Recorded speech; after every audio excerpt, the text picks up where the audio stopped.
예, 오늘은 우리 마태복음 6장 본문의 말씀으로 인생을 바꾸려면 기도의 자리를 바꾸라, 이런 제목으로 함께 말씀을 전하도록 합니다. 나의 인생이 정말 변화되기를 원한다면 우리는 무엇보다도 기도해야 될 줄로 믿고요. 이제 나의 기도가 더 힘있고 능력이 있는 기도가 되려면 우리는 기도의 자리를 먼저 구별해야 된다. 오늘 마태복음 6장 6절로 8절에 보니까 예수님께서 너희는 기도하되 사람들이 많이 있는 거리에서 기도하지 말고 오직 골방에 들어가서 하나님 앞에 기도하여라 그랬어요.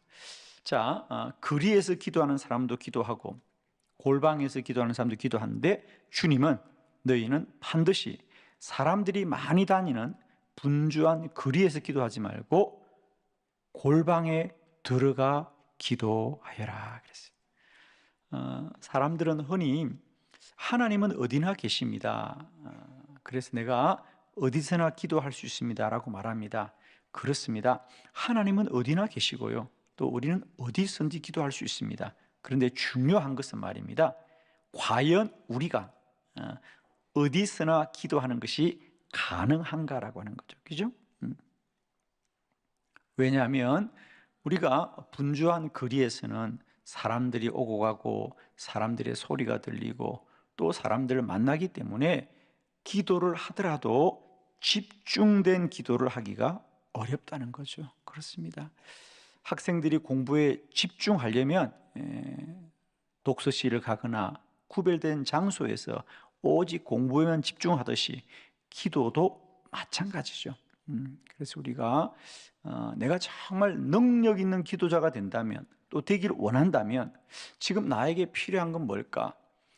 우리는 대부분 내가 좀 더 열심히, 또 내가 마음을 단단히 먹어야 되겠다는 결심의 수준에 머물고 맙니다. 그러나 정말 중요한 것은 우리가 능력 있는 기도자가 되기를 원한다면 저는 이 시간 가장 먼저 우리가 이제 기도만을 위한 나의 기도의 골방, 기도의 자리를 정할 수 있게 되기를 바랍니다. 사람은 그가 머무는 공간이 그 사람을 만들어주는 거예요. 아마 여러분이 공간에 대한 생각을 조금만 해보면 금방 깨닫게 됩니다. 그 사람이 어떤 공간에 머무느냐, 그 공간이 그 사람들을 만들어줍니다.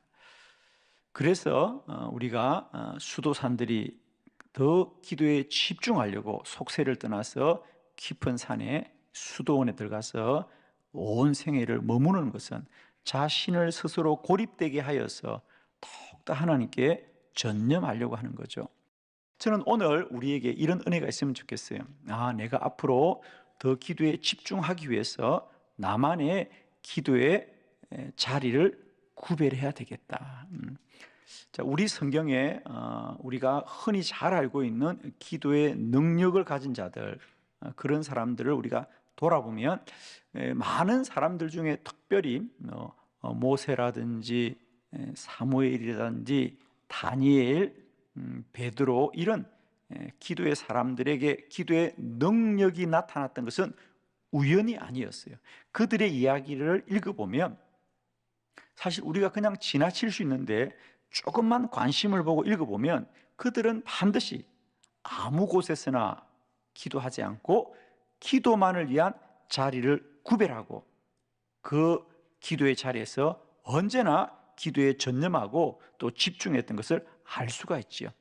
오늘 저는 여러분이 가진 주보를 함께 참고하면서 우리가 정말 내가 인생을 바꾸고 싶다, 그러면 기도해야 되고, 내가 더 기도를 능력 있게 하기를 원한다면 가장 먼저 해야 될 것은 나도 이분들처럼 기도의 자리를 구별해야 되겠구나 라는 이런 마음의 깨달음과 은혜가 있기를 소원합니다.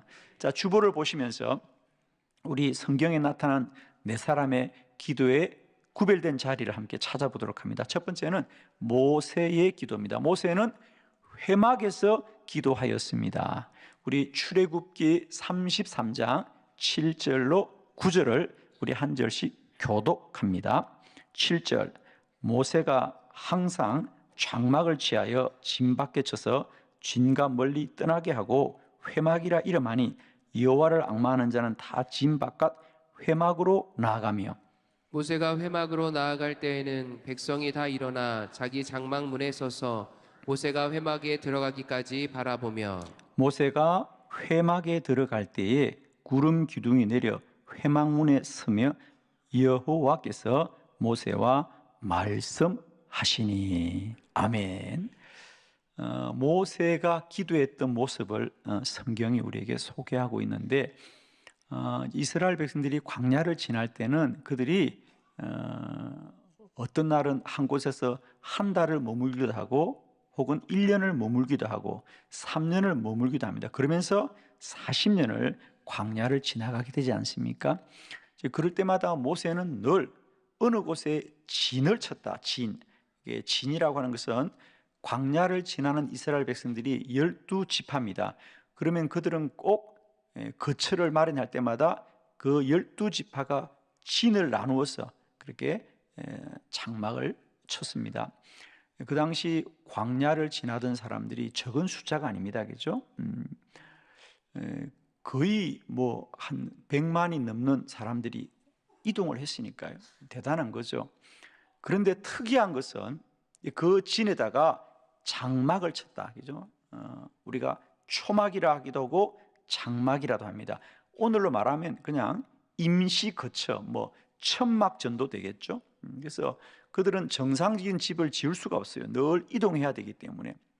그런데 그래서 그 장막을 치면 오늘 특이한 말이 나오죠. 모세는 언제나 그 진에서 떨어져 있는, 즉 사람들이 장막을 치고 머무르는 그 진에서 떨어진 곳에 뭘 쳤더라?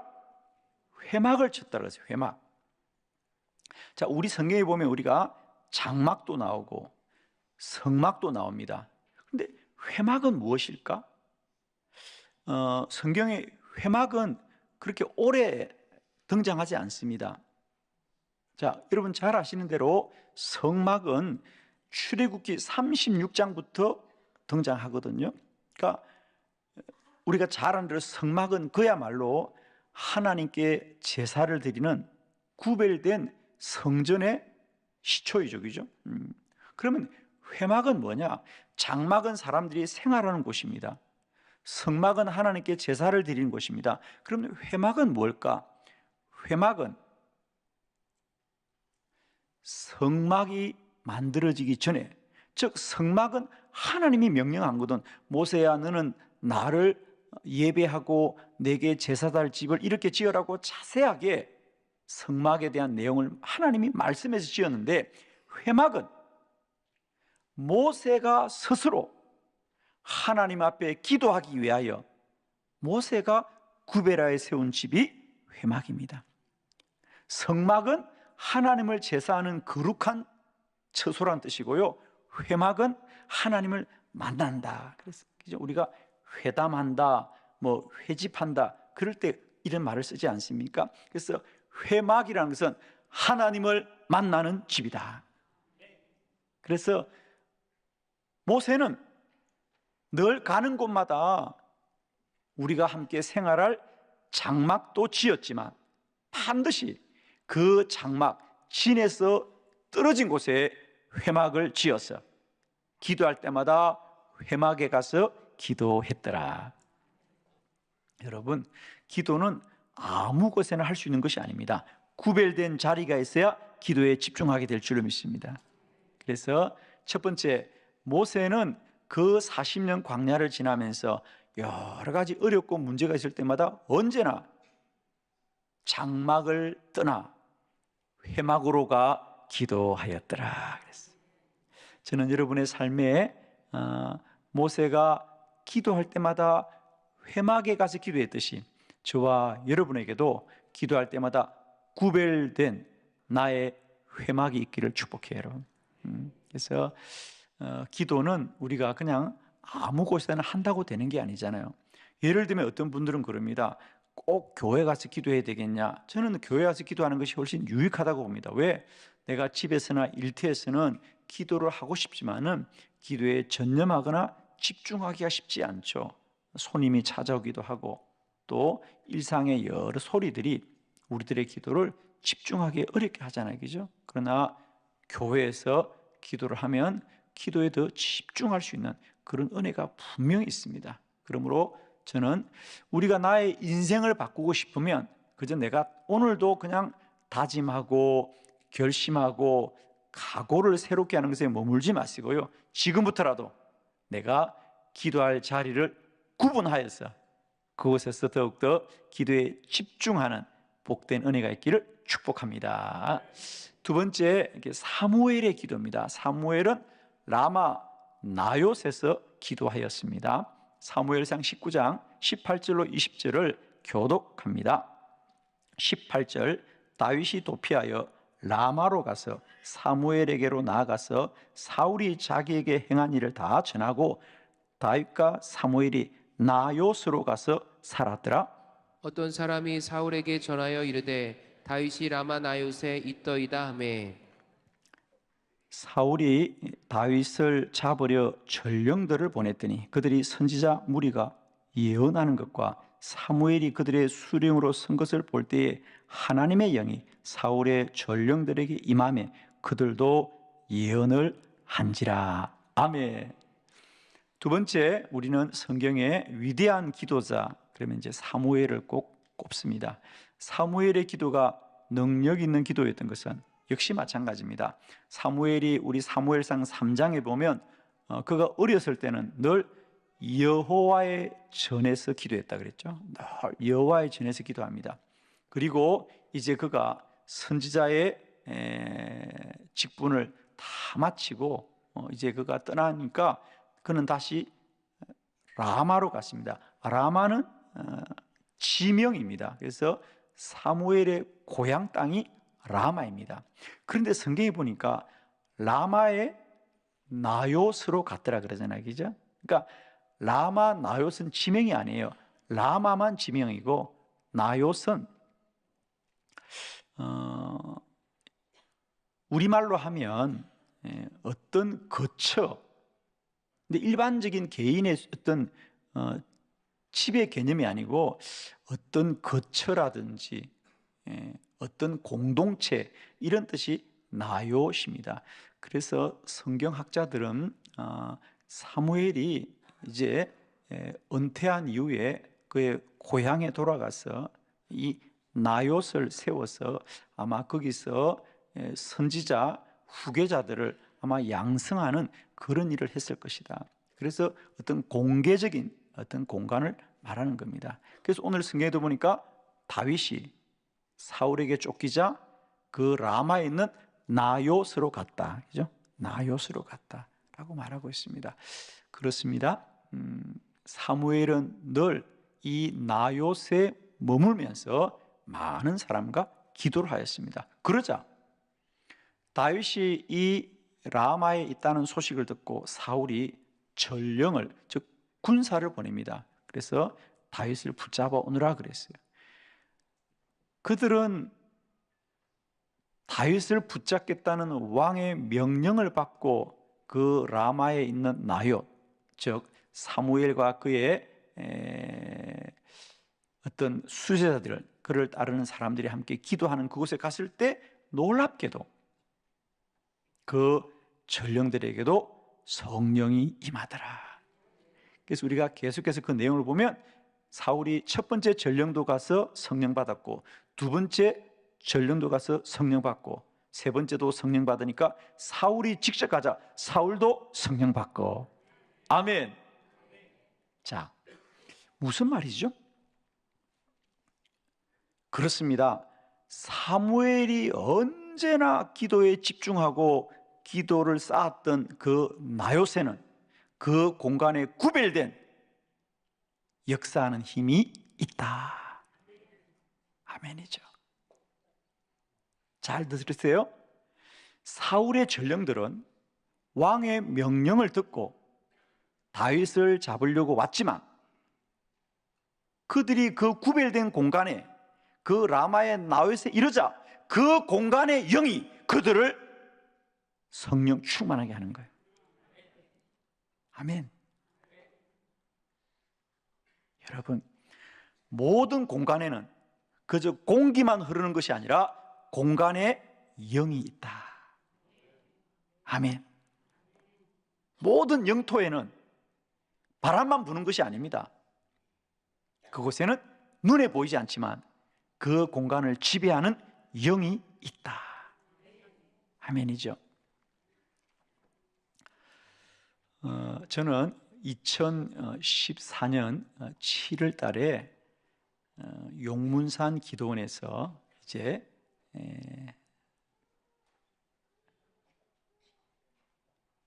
말씀을 전하려고 제가 강사로 초청이 되어서 그 용문산 기도원에 갔었습니다. 그 전에 저는 늘 그 기도원의 바닥에 앉아서 정말 아주 훌륭한 분들의 설교를 듣고 은혜 받았는데, 이제 드디어 제가 그 강단에서 말씀을 전한다는 것은 너무 기대되고 기쁜 일이었어요. 사실 저는 그때 그 용문산 기도원에 이제 새벽에 이제 그때 집회를 하는데 새벽에 또 오전에 저녁에 다 강사가 달라요. 근데 저에게는 새벽에 좀 말씀을 전해달라는 요청이 왔어요. 3일 동안. 근데 그때 저는 사실 원주의 교회에서 부흥회를 인도하고 있었거든요. 서로 시간이 겹쳤어요. 근데 저는 정말 용문산 기도원에서 말씀 전하는 그 시간을 꼭 제가 포기할 수 없었어요. 왜냐하면 사실 제 마음은 말씀을 전하는 것도 말씀을 전하는 거지만은, 그 용문산 기도원에 60년 정말 나은몽 장로님이 능력의 말씀이 증거되고 능력이 나타났던, 저는 정말 그 나은몽 장로님이 무릎 꿇고 기도했던 그 강단에 나도 앉아서 기도하고 싶은 욕심이 생겼어요. 정말이에요. 전 그래서 원주에서 저녁 집회를 마치면 밤새 자동차를 운전해서 그 김천 용문산에 내려와요. 한 4시간 정도 걸렸거든요. 그러면 그렇게 해서 새벽 집회를 하는데, 저는 사실은 새벽에 말씀을 전하는 것도 저에겐 참 귀한 일이었지만 제 마음속에는 기도가 쌓인 그곳, 특별히 나은몽 장로님의 기도가 쌓인 그곳에 나도 무릎을 꿇고 기도할 기회를 얻게 되었구나. 정말입니다. 저는 그날을 잊을 수 없어요. 제가 정말 사모하던 그 자리에 무릎을 꿇는데 얼마나 눈물이 쏟아지든지. 여러분, 라마 나윗의 능력은 오늘도 동일하게 나타나요. 여러분의 기도의 자리가 꼭 구별됐으면 좀 좋겠어요. 기도가 쌓인 거룩한 처소에서, 능력의 자리에서 여러분의 기도 가운데도 성령이 충만하고 예언하게 되는 영적인 역사가 나타나기를 축복해요. 저는 우리 한빛교회가 이 시대에 라마 나윗이 되기를 소망합니다. 새벽 저녁으로 365일 기도의 불을 끄지 않는 이곳이 그저 우리의 수고와 노력으로 끝나는 것이 아니라 하늘의 신령한 역사가 임하여서 이곳에 누가 오더라도 성령 받고 누가 기도라도 능력 받는 거룩하고 구별된 자리가 될 줄로 믿습니다. 하나님, 이 시대에 우리 한빛재단이 이 세상 가운데 구별된 라마 나윗이 되게 하옵시고, 우리의 쌓여진 기도와 눈물의 기도가 반드시 그런 능력의 역사로 나타나게 될 줄을 믿습니다. 여러분, 축복해요. 여러분의 기도 가운데 날마다 그 공간이 거룩하게 구별되고 기도의 권능과 능력들이 나타나게 되기를 축원합니다. 세 번째, 다니엘의 기도는 어떤지 한번 볼까요? 여러분, 다니엘도 한 생애를 기도로 살았던 사람이죠. 그는 다락방에서 기도하였습니다. 다니엘서 6장 10절이죠. 다 같이 합독합니다. 시작. 다니엘이 이 조서의 왕의 도장이 찍힌 것을 알고도 자기 집에 돌아가서는 윗방에 올라가 예루살렘으로 향한 창문을 열고 전에 하던 대로 하루 3번씩 무릎을 꿇고 기도하며 그의 하나님께 감사하였더라. 아멘. 그게 다니엘은 윗방에 올라가 기도했더라. 윗방. 그러니까 여기서 그냥 윗방이라고 하니까 그냥 위에 있는 방인가 보다라는 정도로밖에 우리에게 이렇게 다가오지 않습니다. 그러나 사실 여기는 윗방이라기보다는 훨씬 더 분명한 개념이 있거든요. 자, 우리 먼저 표준 세번역으로 똑같은 이 본문을 읽어보면요, 분명해질 거예요. 한번 봉독합니다. 시작. 다니엘은 왕이 금령 문서에 도장을 찍힌 것을 알고도 자기의 집으로 돌아가서 다락방으로 올라갔다. 그 다락방은 예루살렘 쪽으로 창문이 나 있었다. 그는 늘 하듯이 하루에 3번씩 그의 하나님께 무릎을 꿇고 기도하며 감사를 드렸다. 아멘. 다니엘은 하루에 3번 기도의 시간을 정하여 두고 기도했고, 시간만 정하여 둔 것이 아니라 기도의 자리도 정해 두었더라. 어디서? 다락방에서 기도했더라. 다락방에서. 이제 분명히 지적이죠. 그러니까 다니엘은 하루 3번 다락방에 가서 기도했더라 그래요. 저는 여러분을 축복합니다. 기도하는 사람은 기도의 시간이 정해져 있습니다. 기도하는 사람은 기도의 자리가 구별되어 있는 줄로 믿습니다. 우리 감리교회를 처음 시작했던 우리 요한 웨슬레 목사님은 하루에 6번 시간을 정해두고 기도하셨죠. 첫 시간은 새벽 4시부터 5시. 그렇게 해서 오전, 또 오후, 저녁, 밤, 이렇게 해서 요한 웨슬레 목사님도 다니엘처럼 하루에 6번 시간을 정하여 두고 기도하였더라. 그래서 요한 웨슬레 목사를 따르는 무리들을 메소디스트라고 합니다. 규칙적인 사람들이다. 그래서 우리가 한국에서는 감리교 그러지만 원래 영국에서는 이 감리교도들을 메소디스트라고 그랬습니다. 규칙적인 사람들이다. 무슨 규칙? 기도의 규칙을 지키는 사람들이다.